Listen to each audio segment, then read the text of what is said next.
Changes to BC speculation tax earned mixed reviews. West Kelowna mayor unhappy. City wasn't exempted, but taxing property could lower other taxes, says economist.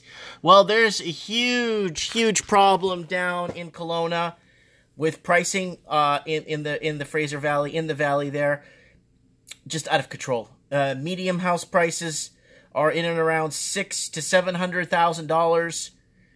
And a lot of upset people leaving the city and moving to smaller towns and smaller burbs.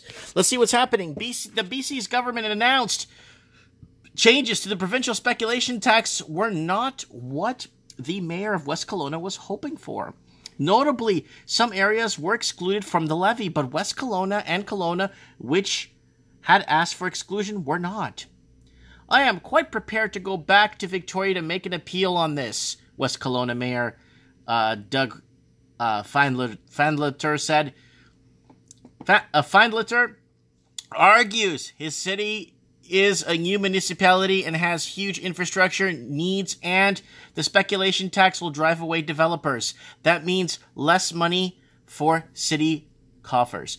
But why would you want to have so many empty homes? Because a lot of people that are speculating in the market leave them homes empty anyway. I mean, Vancouver's got 98 or 97,000 or 68,000 in Vancouver and then 99,000 in Toronto. Why would you want to have half the city empty with speculators? Why don't you just sell to local Kelownians from Kelowna? Because they're bought out of the market, that's why. A week ago, he met with Finance Minister Carol James and asked to be excluded, but on Monday, James said West Kelowna will not be exempted. West Kelowna are of the two areas facing affordability crisis, James said. That's right. Projects cancelled, builder says. The Canadian Home Builders Association of BC in release that they were pleased about some of the changes, but echoed the call for Kelowna and West Kelowna to be excluded. These areas are as much vacation destinations as they are urban centers, CEO Neil Moody said in the statement. He says the group, which represents the construction industry, is really hearing of the projects in those areas being canceled because of the tax.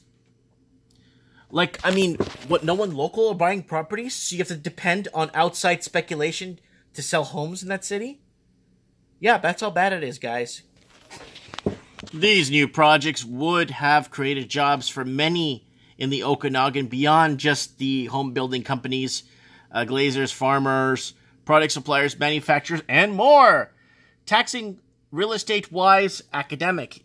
UBC economist Tom Davidoff, who in 2016 proposed a tax on the Lower Mainland, whose owners don't pay income tax in the province, said why the tax is seen as applying to someone's cabin in the woods caused much of the concern. Because a lot of these people aren't paying taxes, right? And there's a lot of problems right now in Vancouver where a lot of foreign investors are not paying property taxes, or they're finding a way to negative gear it, so they're offsetting it or expensing it or finding some shale company or some Mickey Mouse loophole somewhere so they don't pay property taxes. But the Canadian proper, or the, that live there, are completely out of the market. Completely.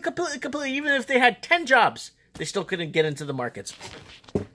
But in general, he says it makes sense to raise government revenues from BC's red-hot real estate market. If people lined up to build homes, taxing properties doesn't do anything bad to the economy. It just raises revenue, he told On the Coast guest host Billy Prue. Use that revenue to cut taxes, cut sales tax. We could have a fantastic economy with low taxes. But he acknowledges that the idea is politically a heavier lift. So let me know what you guys think. What's going on here? Inside the Fraser Valley, in the AKA Kelowna area there, Peachland, all those other cities that I drove through and made videos for you guys, it's expensive. It's beyond expensive. So I guess they want to cater more to speculators instead of the Canadian proper, I guess, because you're not a speculator if you live in Canada and you just buy a property for vacation. Anyways, guys, let me know what you guys think. I'd like to know in the comments below. Let me know. Comment below. And I'd like to know. I really would like to know. You know, these cities should be a lot more inexpensive, a lot more affordable, a lot more welcoming to starter families starting out wanting to lay roots. And now where are they going to go? They're going to start heading now to Alberta because you're running out of places to live in BC. Let me know. Comment below.